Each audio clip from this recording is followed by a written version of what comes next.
Good morning मित्रांनो, स्वागत आहे तुमचं माझ्या या छोट्याशा मिनी ब्लॉगमध्ये. आज जायचं होतं बाबा आपल्याला आहे ना गावाकडे याच्यासाठी जायचं होतं की आपल्याला आहे ना गावाकडून आहे ना गहू वगैरे घेऊन यायचं होतं. मग आपली धन्न वगैरे काढली आणि सरळ निघालो. म्हणलं आता चला जावं, म्हणलं सरळ गावाकडे. पण रस्त्यात आठवलं की बाबा चहा पिऊन जावं. मग आलो इतर चहा हॉटेलवर. मग चहा हॉटेलवर मस्तपैकी चहा पिली. मग सरळ गेलो, म्हणलं पेट्रोल भरावं पहिले, कारण की पेट्रोल शिवाय तर आपल्याला जाणंच होतच नाही. पण त्याच्यासाठी आलो बाबा आमच्या हिंगोली शहरातील famous petrol pump, police petrol pump. मग तिथं आल्याच्या नंतर बाबा त्याचं ह्यानं लॉकच झालेलं होतं पेट्रोल. मग त्यानं काय केलं बाबा, 5-5 लिटर यांना टाकीमध्ये काढलं. नंतर मग माझ्या गाडीमध्ये येणं त्यानं टाकलं. तेवढ्यात ऊन लय हो लागलं बाबा. म्हणलं आता चला आपला ह्यानं म्हणलं टेरिसचा रुमाल वगैरे येणं बांधायच्या नंतर निघावं. मग सरळ निघालो. तेवढ्यात बाबा आलो तर बाबा आपल्या कयातून नदीची साफसफाई आणखीनही चालूच होती. आणखीन खूप काम चालू आहे ना त्याचं. आता ते काय शोभीकरण वगैरे सगळं करतील. आता काय माहित काय काय करतील, नाही तर मग तशीच राहू देतील. काय सांगता येत नाही बाबा, यांचं प्रशासनाचं काहीही करत राहतात. सरळ निघलो बाबा भर उन्हामध्ये. मग तेवढ्यात पाहत होतं काय बाबा, एवढे सारे हे ना बैल हे ना रस्त्याने जात होते बाबा. कोणाचं तरी हे ना यांचे सगळ्यांचे ना गोठ्यातले बैल वगैरे होते बाबा. म्हशी पण दिसल्या. मग नंतर मग सरळ आलो बाबा. मग जवळा बाजारला आल्याच्या नंतर मग सरळ आलो काकाच्या आहे ना फ्रूट स्टॉलवर.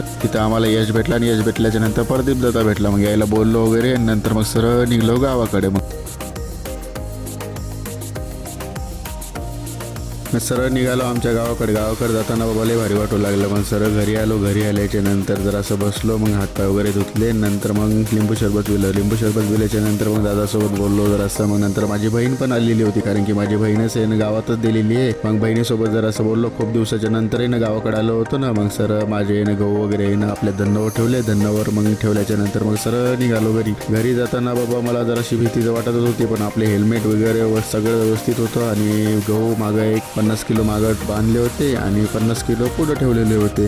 पण भीती तर लय वाटत होती, कारण की 50 किलो घेऊन जायचं म्हणल्यावर जरासं वेगळंच वाटतं. जरासं एवढ्या उन्हामध्ये बाबा आपण हळूहळू 40च्या स्पीडनं येणं गाडी येणं चालवत होतो. पण असं मधामध्ये येणं उन्हामुळे येणं लय थकून जात होतं बाबा. असं एवढा कंटाळ येऊ लागला ना, काय सांगू तुम्हाला बाबा. मी रस्त्यानं येणं मात्र तर थांबवायचो सावली असली की, कारण की ऊनच तेवढं होतं ना. उन्हामुळे आहे ना माझा आहे ना सगळा आहे ना बेहाल झालेला होता. मग जरासं इथं उन्हामध्ये थांबलो, जरा सावलीमध्ये थांबलो होतो. नंतर मग हळूहळू निघालो बाबा घरी. म्हणलं आता लवकरात लवकर घरी पोहोचावं, कारण की ऊनच तसं लागू लागलं. मग सरळ घरी पोहोचलो बाबा कसं तरी एकदाच.